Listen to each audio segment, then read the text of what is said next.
Mapagpala at magandang buhay na naman pong muli mga kaparmer. Nandito naman po ang inyong Kaimas Agri Kaimas Vlog na nagsasabing masaya ang buhay pag may mga tanim na gulay. Ayan po mga kaparmer, update po tayo dito sa aking mga tanim na kamatis. Ayan.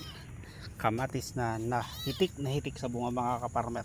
Ito po ay alagang Growers Bet 1000 plus. Kung mapapansin nyo po mga kaparmer, ayan.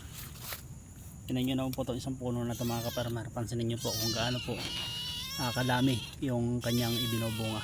Ayan. Napakarami pong bunga mga kaparmer. At nag-iingay po yung aking alaga.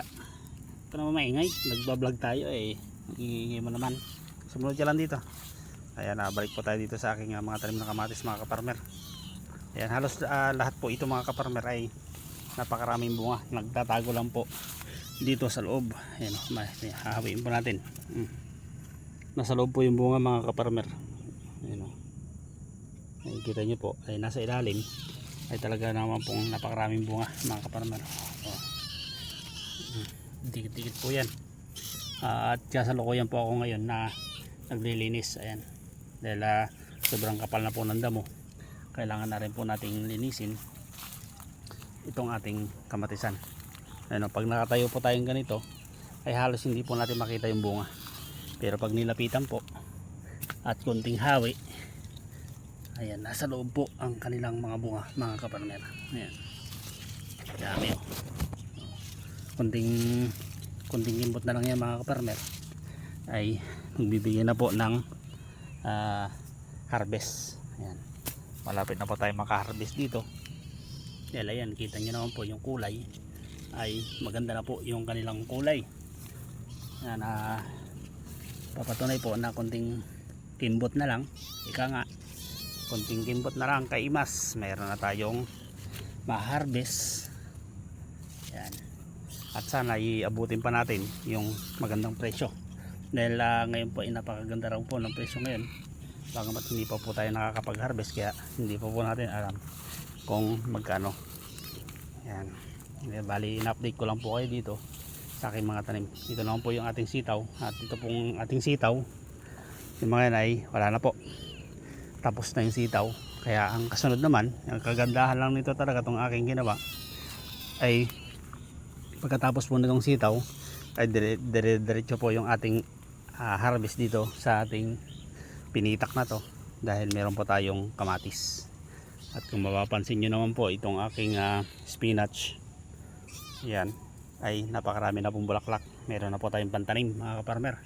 Ayun, hanggang doon sa taas, tingnan nyo po mga kaparmer kung gano'n na po siya kataas mga kaparmer. Ayan, nakatayo po tayo, ayun na po siya kataas. Ayun, halos hindi ko na po maabot. Kahit nakataas na yung kamay ko, hindi ko pa rin maabot. Yan na po yung taas ng ating spinach, napakataas na po. Ayan, balikan po natin tong ating kamatis. Ay matataas na rin yung ating kamatis, kasing taas ko na rin yung kamatis natin mga kaparmer. Ayan, nakikita nyo, meron pa rin pong bulaklak. Ayan, tuloy pa rin po natin na sprayan to ng Growers Bet 1000 plus dahil tuloy-tuloy pa rin po yung kanyang pamumunga. Ayun, yung mga maliliit po. Ito, tingnan nyo itong bagong bunga nya. Ayun, diba? Yan lang po yung patunay na mabubuo pa itong mga bunga kapag in-spray po natin ng Growers Bet 1000 plus. Ayan, diba? Kaya yung mga nagtatanong kung paano ba gamitin yung Growers Bet 1000 plus at kung saan po makaka-order, ay pwede nyo po akong i-message o tawagan para po mapagbigay po tayo ng kunting tips sa ating mga kapwang magsasaka na gustong matuto. Ang aking mga ipinapakita po sa inyo or aking mga ginagawa dito sa aking mga kamatis ay natutunan ko lang din po. Yan, natutunan lang din po natin yan sa ating mga kapwa magsasaka. Opo, ako po ay nanonood lang din po ng mga videos ng ating mga kasamahan or mga kapwa magsasaka na nagtatanim ng iba't ibang mga gulay tulad ko, para po mapag-aralan at ma-i-apply po natin dito po unti-unti sa ating mga tanim at sa ating mga itatanim. Yan, kaya ang maipapayo ka lang po, nood lang po tayo, tapos po yung iba pag-aralan din po natin magtanim po tayo ng konti, ilang puno, tapos i-apply po natin yung mga napapanood natin, at pagka na perfect na po natin, ayun, saka po tayo magtanim ng maramihan. So ayun po, hanggang dito na lamang pong muli ang ating mumunting video o mumunting vlog ni Agri Kaimas Vlog, na nagsasabi masaya ang buhay lagi pagka mayroon tayong mga tanim ng mga gulay.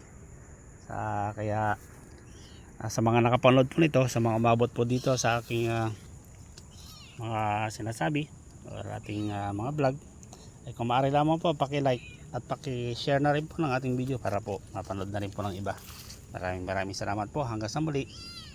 Ito po ang inyong Ka-Agri Kaimas Vlog. Maraming salamat po. Happy New Year. God bless us all po sa ating lahat, mga ka-farmers. Ka-Agri Kaimas.